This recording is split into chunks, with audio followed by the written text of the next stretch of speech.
Israel, America और Iran के साथ जंग में रूस पूरी तरह से ईरान के साथ एक तरह से खड़ा नजर आया है। इस जंग में जो मजबूती दरअसल ईरान को मिली वो चीन और रूस जैसे बड़े मुल्कों की तरफ से जो एक बड़ा सहारा ईरान को मिला, इसकी वजह से ईरान कहीं ना कहीं पूरी मजबूती के साथ इस जंग में खड़ा रहा। और अब जब जंगबंदी चल रही है, जब अमेरिका लगातार धमकियों का सहारा ले रहा है, जब अमेरिकी सदर डोनाल्ड ट्रंप लगातार प्रेस कॉन्फ्रेंस कर रहे हैं और ईरान को धमकाने की, ईरान को डराने की कोशिश की जा रही है, ऐसे में ईरान ने अब एक ट्रंप कार्ड दरअसल खेला है और डोनाल्ड ट्रंप और अमेरिका के खिलाफ ये ट्रंप कार्ड दरअसल चला है ईरान ने। और वो ट्रंप कार्ड दरअसल ये है कि जहां अमेरिका ये चाहता था कि पाकिस्तान के जरिए से पाकिस्तान को सालिस बनाकर इस मसले को हल किया जाए, ईरान को बातचीत की टेबल पर लाया जाए, वहीं पर ईरान ने यह साफ कर दिया है। ईरान के वजीर खारजा दरअसल इस्लामाबाद पहुंचे थे, अब्बास अराक्ची, और वहां पर उन्होंने साफ कर दिया कि अमेरिका के साथ यानी आमने सामने अब कोई डील अमेरिका के साथ नहीं होगी।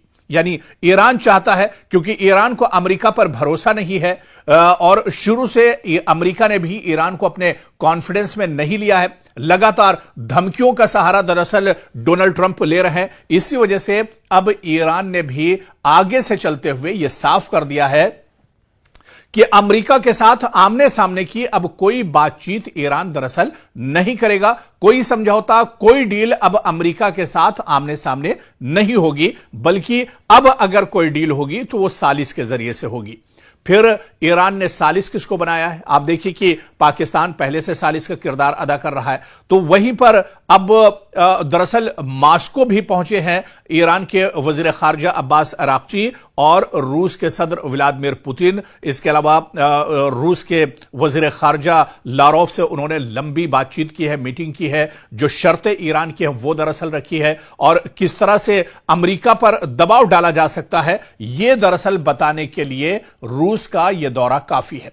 और सिर्फ अब्बास अराक्ची ने सिर्फ पाकिस्तान या रूस का दौरा नहीं किया है, बल्कि वो मस्कत यानी ओमान भी गए हैं और ओमान में भी उन्होंने दरअसल वहां पर भी बातचीत की है। यानी ईरान जिस तरह से अब इस डील को दरअसल करना चाह रहा है, मुज़ाकरात करना चाह रहा है, वो दरअसल कुछ बड़ी ताकतों को बीच में रख के करना चाह रहा है, ताकि अमेरिका जब भी बातचीत करता है बीच में धोखा दरअसल देता है, तो ऐसे में अमेरिका की चालाकी, अमेरिका के प्रोपेगेंडे और उसके धोखे से बचने के लिए ईरान ने खुद एक बड़ी पहल की है और इस बातचीत के बीच में न सिर्फ पाकिस्तान बल्कि रूस और ओमान को भी अब ईरान अपने साथ रख रहा है।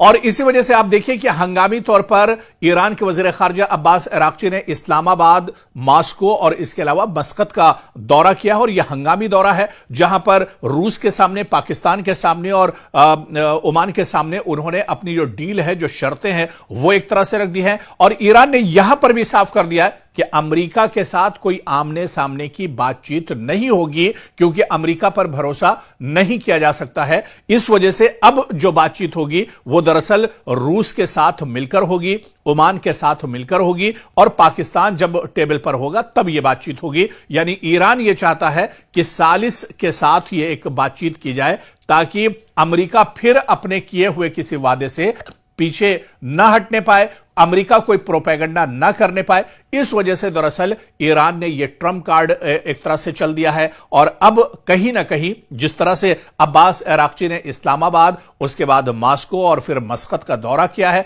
ऐसे में यह डोनाल्ड ट्रंप के लिए बहुत बड़ा झटका है, इजराइल के लिए बड़ा झटका है। अमेरिका दरअसल इस तरह से सोच भी नहीं पा रहा था, जहां से अब पहले से ही एक पहल ईरान ने कर दी है। यानी अब जब ईरान और अमेरिका के दरमियान बातचीत होगी तो वहां पर दुनिया की कई बड़ी ताकतें मौजूद होंगी, वो दरअसल गवाह होंगी कि क्या बातचीत हो रही है, किन किन शराइत पर बातचीत हो रही है, किस किस पॉइंट पर सहमति बन रही है, रजामंदी हो रही है। तो ये तमाम चीजें अब दरअसल मास्को यानी व्लादिमीर पुतिन के सामने भी होंगी, इसी तरह से ओमान के सामने होंगी और फिर इस्लामाबाद में आसिम मुनीर और शहबाज शरीफ के सामने भी तमाम चीजें एक तरह से होंगी, क्योंकि पाकिस्तान अमेरिका के दबाव में काम कर रहा है, ये जग जाहिर है। पाकिस्तान जो ईरान से अमेरिका की मुज़ाकरात पर लाना चाहता है, वो डोनाल्ड ट्रंप के दबाव में लाना चाह रहा है, और इस बात को ईरान भी दरअसल बहुत अच्छे से समझ रहा है। तो इसी वजह से ईरान भी पाकिस्तान पर उतना भरोसा नहीं कर रहा है। इसी वजह से ओमान को और फिर रूस को एक तरह से ईरान ने अब इस बातचीत के बीच में डाला है, यानी अब ये सालिस का किरदार अदा करेंगे। ऐसे में अब डोनाल्ड ट्रंप दरअसल तिलमिलाए हुए हैं, बहुत परेशान है, क्योंकि रसा जैसी बड़ी ताकत अब कहीं ना कहीं इस बातचीत में शामिल हो रही है। तो ऐसे में अब डोनाल्ड ट्रंप का अगला कदम क्या होता है, अमेरिका का अगला कदम क्या कुछ होगा, यह देखना बहुत अहम होगा। लेकिन बातचीत में भी एक तरह से ईरान ने मैदान कहीं ना कहीं मार लिया है। मशरिक़ वस्ता में हालात भले ही पटरी पर लौट रहे हों, लेकिन कशीदगी अभी भी बरकरार है, क्योंकि मुस्तकिल जंगबंदी हुई नहीं है। सिर्फ और सिर्फ एक तरह से अभी कहीं ना कहीं सीज फायर चल रहा है, यानी वक्ती तौर पर जंगबंदी का दौर चल रहा है। लेकिन इस बीच ईरान ने अमेरिका को बहुत बड़ी वार्निंग दी है। ईरान लगातार दरअसल बातचीत करना चाह रहा है, बातचीत के टेबल पर आना चाह रहा है, और ऐसे में वो चाह रहा है कि अमेरिका भी खुले दिल के साथ आए, क्योंकि अभी तक जो बातचीत हुई है उसमें अमेरिका की नीयत दरअसल साफ नहीं दिख रही है, और अमेरिका भी दरअसल इजराइल के दबाव में ये तमाम चीजें कर रहा है। डोनाल्ड ट्रंप के जो बयानात हैं उससे भी यह जाहिर हो रहा है कि अमेरिका की कहनी और करनी में दरअसल फर्क है, और इसे ईरान दरअसल बहुत अच्छे से समझ रहा है। और इस बीच आपको बता दें कि ईरान ने अब एक तरह से बड़ा हमला अब अमेरिका पर किया है, डोनाल्ड ट्रंप पर किया है, और ईरान के वजीर खारजा अब्बास अराक्ची ने साफ साफ अंदाज में दो टूक अल्फाज में कहा है कि ईरान दरअसल किसी तरह की पाबंदी, किसी तरह की धमकी, किसी तरह की जोर जबरदस्ती से डरने वाला नहीं है, क्योंकि ईरान दरअसल पहले ही पिछले 40 सालों से लगातार इस तरह की पाबंदियों को झेलता रहा है। तो ईरान दरअसल इन तमाम चीजों का आदी रहा है, और ईरान पर इन तमाम चीजों का कोई असर पड़ने वाला नहीं है। आप लाख पाबंदियां ईरान के ऊपर लगा लीजिए, लाख तरीके से उस पर दबाव बना लीजिए, लाख धमकियां आप दे दीजिए, लेकिन ईरान पर इसका कोई असर नहीं होगा।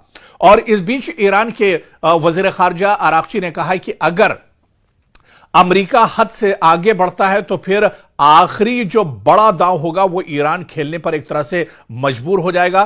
फिर ईरान जो अभी तक अपने असलहे और अपना गोला बारूद ईरान ने छुपा कर रखा है वो भी एक तरह से निकलकर सामने आएगा। जिस तरह से इससे पहले की रिपोर्ट में हमने आपको बताया था कि इंटर कॉन्टिनेंटल जो मिसाइल है आईसीबीएम, उसका तजुर्बा दरअसल अब ईरान कर सकता है, और ईरान की इस मिसाइल की जो रेंज है वो दरअसल वॉशिंगटन और न्यूयॉर्क तक भी पहुंचती है। और जो माहिरीन है वो मानते हैं कि यह हथियार बहुत खतरनाक और एक बड़ी ताकत दरअसल ईरान के लिए साबित हो सकता है। इसके अलावा जिस तरह से अमेरिका बार बार न्यूक्लियर पावर की बात करता रहा है, हालांकि ईरान का यह कहना है कि न्यूक्लियर पावर अगर उसके पास एक तो है नहीं, और अगर वो उस पर काम कर रहा है तो अपनी हिफाजत के लिए कर रहा है। ऐसे में ईरान के वजीर खारजा अब्बास अराक्ची ने कहा है कि अगर जरूरत पड़ी तो न्यूक्लियर जो असलाहा और गोला बारूद है उस पर भी एक तरह से ईरान काम करेगा, और जरूरत पड़ी तो वो भी अमेरिका के ऊपर ईरान एक तरह से आजमा सकता है। अगर पानी सर के ऊपर चला जाता है तो फिर यह कदम ईरान उठाने पर एक तरह से मजबूर हो जाएगा। आप देखिए कि इस जंग में न तो जंग की हालत में ईरान अमेरिका से पीछे रहा है, मैदान में भी एक तरह से ईरान अमेरिका से कहीं पीछे नहीं रहा है। जहां पर अमेरिका और इजराइल ने बड़े पैमाने पर तेहरान और ईरान के दूसरे हिस्सों पर बड़े हमले किए, हजारों लोग मारे गए, बड़े पैमाने पर जानी और माली नुकसान हुआ, तो वहीं पर ईरान ने भी मुंहतोड़ जवाब दिया। मशरिक़ वस्ता में जहां भी ईरान का इंफ्रास्ट्रक्चर, ईरान का अमेरिका का जहां पर तंसीबात उनके हैं, उनके एयरबेस हैं, उनको बड़े पैमाने पर ईरान ने नुकसान पहुंचाया। इसके अलावा इजराइल के अंदर अलग अलग इलाकों में जो बड़े शहर हैं वहां पर ईरान ने बड़े पैमाने पर इजराइल को भी नुकसान पहुंचाया। तो जंग के मैदान में भी ईरान लगातार डटा रहा, और जब बारी मुज़ाकरात की और बातचीत के टेबल पर आई तो वहां पर भी ईरान एक तरह से अमेरिका और इजराइल के मुकाबले में 20 नजर आया। बातचीत में भी अमेरिका दरअसल पूरा प्रोपेगेंडे का सहारा लेता रहा, लेकिन ईरान पूरे खुले दिल के साथ आया। और इसी वजह से, क्योंकि अमेरिका के प्रोपेगेंडे की वजह से कहीं ना कहीं जो बातचीत है वो एक तरह से ईरान और अमेरिका के बीच में नहीं बन पाई। पहले दौर की बातचीत इस्लामाबाद में बेनतीजा रही, दूसरे दौर की बातचीत होने की उम्मीद थी लेकिन वो टेबल पर नहीं पहुंच पाए। लेकिन अब आगे से चलते हुए ईरान ने अमेरिका की जो चालाकी है उसे भांपते हुए ईरान ने इस बातचीत में रूस, ओमान और इसी तरह से पाकिस्तान को शामिल कर लिया है। और ईरान के वजीर खारजा अब्बास अराक्ची ने रूस, मस्कत और इसके अलावा इस्लामाबाद का ताबड़तोड़ दौरा किया है ताकि इसका असर अमेरिका पर पड़ सके। और इन्हीं दौरों के बीच में ईरान के वजीर खारजा अब्बास अराक्ची ने बड़ा बयान दिया कि अगर जरूरत पड़ी तो ईरान अपने सबसे खतरनाक हथियार का इस्तेमाल भी इस जंग में करेगा। ऐसे में दरअसल ईरान नहीं चाहता है कि जंग आगे बढ़े या जंग के जो असरात हैं वो पूरी दुनिया पर हों। ऐसे में अमेरिका को बातचीत के टेबल पर आना चाहिए। खुले दिल से अगर बातचीत होगी, किसी तरह की कोई बदनीयती नहीं होगी अगर बातचीत में, तो वो बातचीत करने के लिए तैयार है। जो शराइत ईरान की है, अमेरिका उन शराइत को मान ले तो बात एक तरह से बन सकती है। तो ऐसे में एक बार फिर से ईरान ने अमेरिका को बड़ी वार्निंग दी है। और कहीं ना कहीं इस वार्निंग की वजह से जो अभी तक की सूरत हाल रही है, इन तमाम चीजों को देखते हुए यह कहा जा सकता है कि इस जंग में ईरान अभी भी कहीं ना कहीं एक मजबूती के साथ खड़ा है। लेकिन आगे का रद्द अमल, आगे का एक्शन प्लान जो है अमेरिका का क्या कुछ होगा, यह देखना बहुत अहम होगा।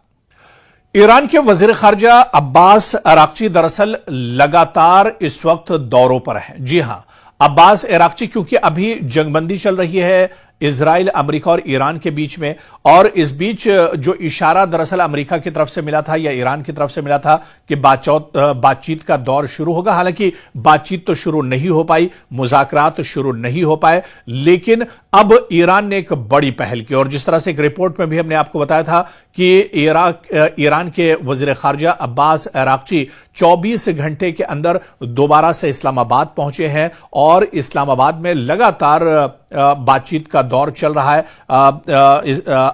पाकिस्तान के जो आर्मी चीफ हैं और पाकिस्तान के वजीर आजम शहबाज शरीफ, उनके साथ लगातार ईरान का जो वफ्द है वो बातचीत कर रहा है।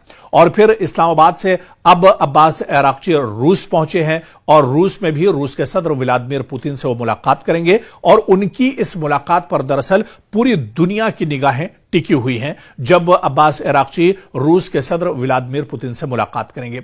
और यह मुलाकात दरअसल कई मानों में बहुत अहम मानी जाती है। रूस दरअसल इस पूरी जंग के बीच ईरान के साथ रहा है। रूस दरअसल बीच बीच में यह भी कहता रहा है कि जंग रुकनी चाहिए, बातचीत के जरिए ही मसला हल होना चाहिए। तो ऐसे में अब अब्बास अराक्ची जो दुनिया की एक और बड़ी ताकत है यानी रूस, वहां के सदर व्लादिमीर पुतिन से मुलाकात करेंगे।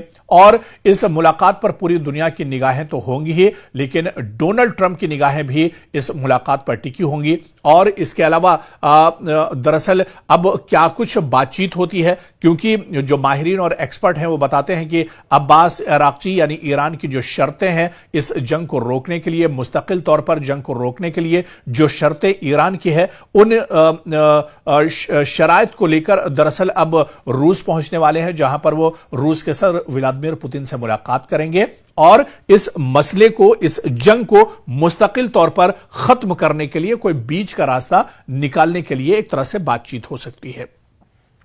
लेकिन क्या सबसे बड़ा सवाल यह उठता है कि अमेरिका जो लगातार डोनाल्ड ट्रंप धमकियों का सहारा इस बीच में लेते रहे, लगातार एक तरह से हठधर्मी करते रहे, तो क्या ऐसे में रूस और व्लादिमीर पुतिन की बात डोनाल्ड ट्रंप मानेंगे? ये बहुत इंपॉर्टेंट हो जाता है, क्योंकि आप खुद देखिए कि रूस लगातार जंग की हालत में है और रूस को कई बार अमेरिकी सदर डोनाल्ड ट्रंप ने पिछले दिनों जिस तरह से बातचीत हुई थी, रूस के सदर व्लादिमीर पुतिन और अमेरिकी सदर डोनाल्ड ट्रंप की मुलाकात हुई थी, एक लंबी मुलाकात और तारीखी मुलाकात थी। और यह कहा जा रहा था कि इस मुलाकात के बाद रूस एक तरह से हमले रोक देगा और फिर जो जंग चल रही है रूस की वो एक तरह से रुक जाएगी और यूरोप में कहीं ना कहीं हालात मगरिब में बेहतर होंगे। लेकिन व्लादिमीर पुतिन ने अमेरिका की बात और डोनाल्ड ट्रंप की बात नहीं मानी थी। अब जब ईरान एक तरह से रशा पहुंचा है और यहां पर व्लादिमीर पुतिन से ईरान के वजीर खारजा अब्बास अराक्ची की बातचीत होगी, क्या रूस जब फिर अमेरिका से अपील करेगा, दरख्वास्त करेगा डोनाल्ड ट्रंप से, क्या डोनाल्ड ट्रंप पुतिन की बात को मानेंगे, रूस की बात को मानेंगे? क्योंकि रूस एक तरह से पूरी मजबूती के साथ ईरान के साथ इस पूरी जंग में खड़ा रहा है। तो ऐसे में अब इस पूरी मुलाकात पर दुनिया की निगाहें टिकी हुई हैं। क्या कुछ ईरान का पैगाम होगा, ईरान का मसवदा, क्या कुछ ईरान के शराइत हैं जिनको लेकर ईरान के वजीर खारजा अब्बास अराक्ची व्लादिमीर पुतिन से मुलाकात करेंगे, रूसी सदर से मुलाकात करेंगे और तमाम चीजें उनके साथ रखेंगे, साझा करेंगे। यानी अब दरअसल रूस भी एक सालिस का किरदार अदा कर सकता है ईरान और अमेरिका के इस जंग के बीच में। लेकिन इस बीच अमेरिकी सदर डोनाल्ड ट्रंप का भी बयान आया है। उन्होंने कहा है कि एक बार फिर उन्होंने उम्मीद जताई है कि बातचीत का दौर शुरू होगा और बहुत जल्दी जो जंग है इसका खात्मा एक तरह से किया जाएगा, क्योंकि अभी सीज फायर है, मुकम्मल जंगबंदी नहीं हुई है। लेकिन डोनाल्ड ट्रंप का जो बयान आया है, उन्होंने उम्मीद जाहिर की है कि बहुत जल्द ये जंग एक तरह से मुस्तकिल तौर पर खत्म होगी। यानी इस बयान से एक तरह से इशारा मिल रहा है कि पाकिस्तान और रूस और मस्कत जो बातचीत होगी, जो शराइत ईरान की होंगी, वो एक तरह से अमेरिका के सामने रखेंगे और हो सकता है कि अमेरिका इन शराइत को अगर मान लेता है तो मशरिक़ वुस्ता में जंग पर फुल स्टॉप लग सकता है और जंग पूरी तरह से खत्म हो सकती है। लेकिन पूरी दुनिया की निगाहें एक तरह से मास्को पर टिकी होंगी, जहां पर ईरान के वजीर खारजा अब्बास अराक्ची और रूस के सदर व्लादिमीर पुतिन की मुलाकात होगी। क्या कुछ बातचीत होती है, बातचीत किस नतीजे पर पहुंचती है, यह देखना अहम होगा।